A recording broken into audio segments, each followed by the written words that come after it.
record.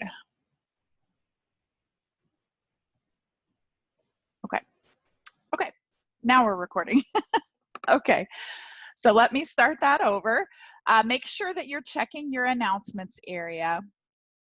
All of your information and due dates is in your announcements every Monday morning. I also always post additional resources that you can check out for the discussion. So make sure you utilize that. That can be helpful to give you some more things to talk about if you're struggling, finding some good content. I always have this writing center information if you do need help. We don't have a lot of papers per se in this class. Most of it is like assignments like we've been doing so far, where we make presentations, or the one this week like where we're going to be doing abbreviations and things like that. But if you do need writing center help, please make sure you check out this section. You can contact the Writing Center help here, and they can help you with any APA formatting, research, scholarly research, time management, study tips, all that stuff. It can be kind of difficult, especially in this time where we're all at home and a lot of our kids are at home, and we're trying to figure out how to do this when we're used to maybe a different schedule. I know when I work, I'm used to my daughter being at school. I have other kids too, and they're older, so they don't really affect me, but my fourth grader, I'm used to her being gone. So we're having to like really make schedules and things like that. So if you're having a hard time with time management and scheduling, please utilize those resources. I put them every week in the weekly announcements, so make sure you check those out. Hi, I'm just joined. I'm sorry I'm late. Hi, Simone. How are you? I'm fine. I'm sorry I'm late. I just wanted to let you know I'm inside the Zoom with you. Okay, good. Go ahead and mute yourself, and then if you want to talk, you can unmute. Okay. Okay, so let's go ahead and get into our modules. So we're in week 2. Make sure you check out the introduction area. It's got your link here to get to your content. I had some questions last week. We have the knowledge checks, and then there's also learning content. And the learning content is not for a grade. It will show up as like a 0, I guess, in your grade book. I'm not really sure how that looks because I don't know. I can't get into what your guys' grade book looks like. I just have mine. But some people were like, oh, I got a 0 on my learning content. No, that's not for a grade, just the knowledge check. So the knowledge check is the one that you have to do. That's the 10 points. So if you see a 0 for a learning content, don't worry about that. That doesn't mean you have a 0 and it's going to affect your grade. It's not part of our grade book. Okay, so you will have your knowledge check this week. It's usually like 10 questions or something like that, and you usually can answer the questions within your reading. If you have any questions about the knowledge check, let me know, but it's usually a pretty quick assignment.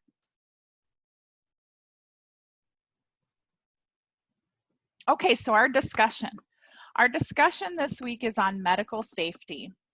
We have a video here to watch, and then it asks you to share your professional detailed opinion on how you feel about medical safety, a patient's story. So you're going to watch the video and then talk about how you feel about that video. In your response, you want to state how this is relevant to this week's material and provide a detailed description of your opinion on the video. So some of you have probably already seen your grades for the discussion. A lot of people did really well. Some tips I want to share now that we've been through week 1 and you've gotten graded on your first discussion.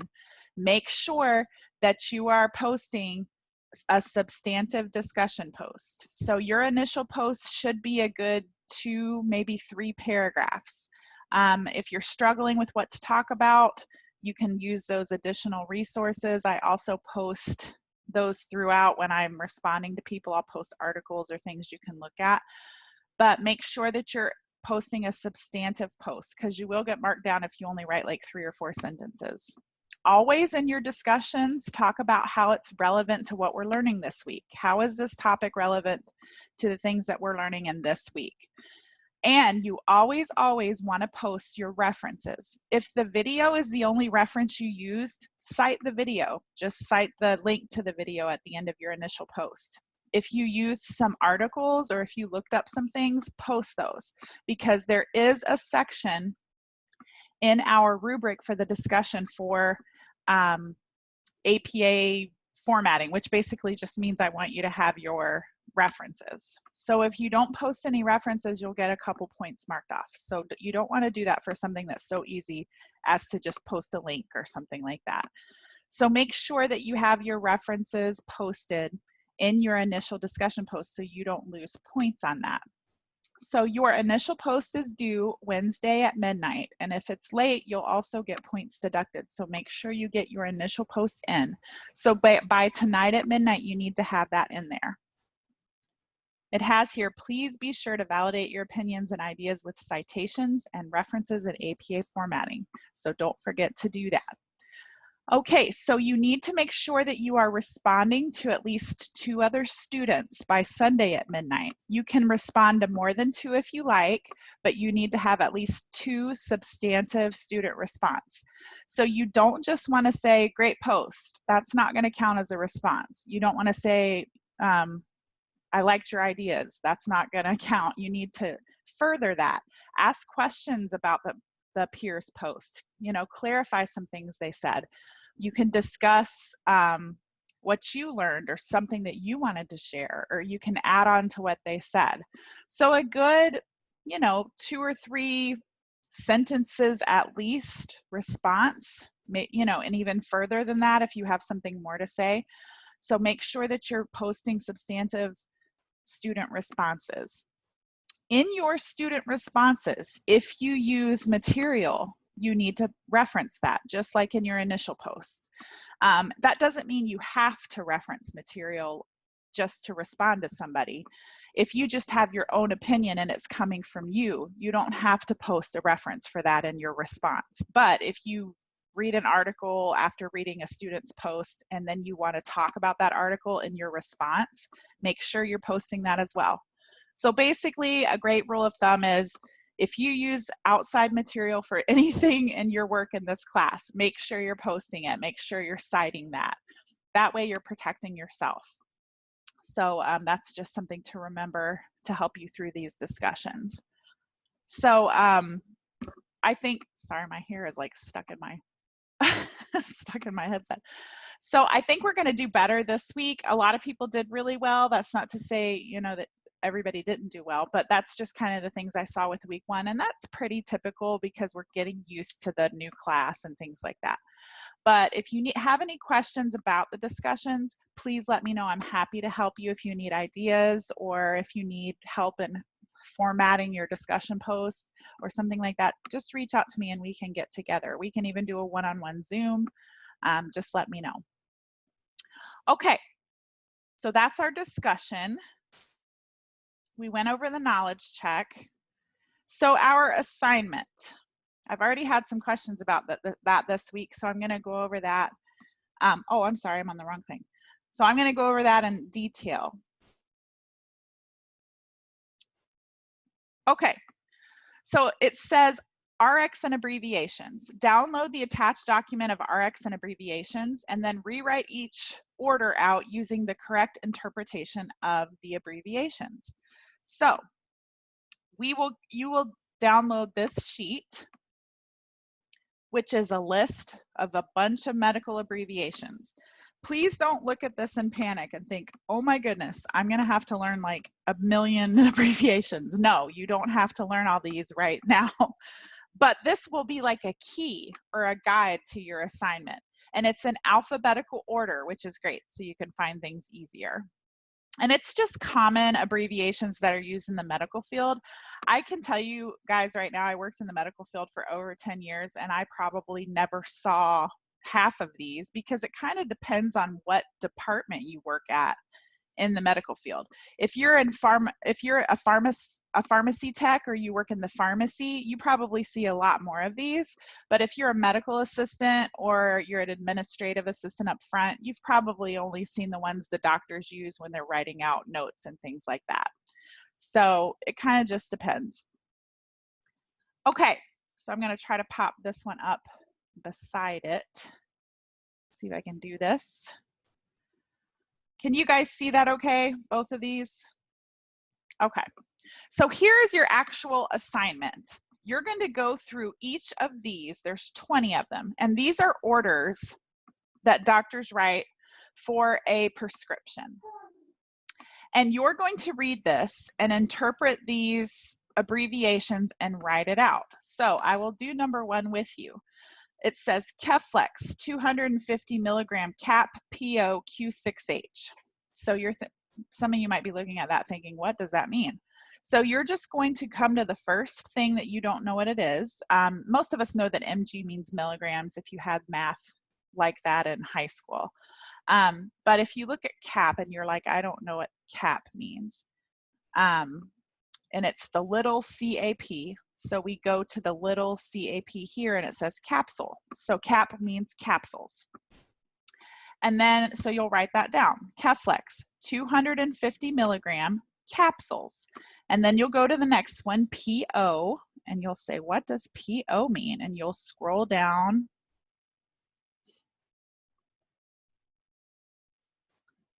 And PO, it's the capital PO. So the PO means orally or by mouth. We usually say by mouth. So then you know it's so far we have Keflex 250 milligram capsules by mouth. And then you have Q6H. So you'll just go down and look to see what Q6H means. And here it is, every 6 hours. So you would rewrite number 1 as Keflex 250 milligram capsules by mouth every 6 hours. So that's how you would do number 1. And you'll just do that with each of these. When you come to the abbreviation you don't know, look it up and just kind of write it out as you go. Then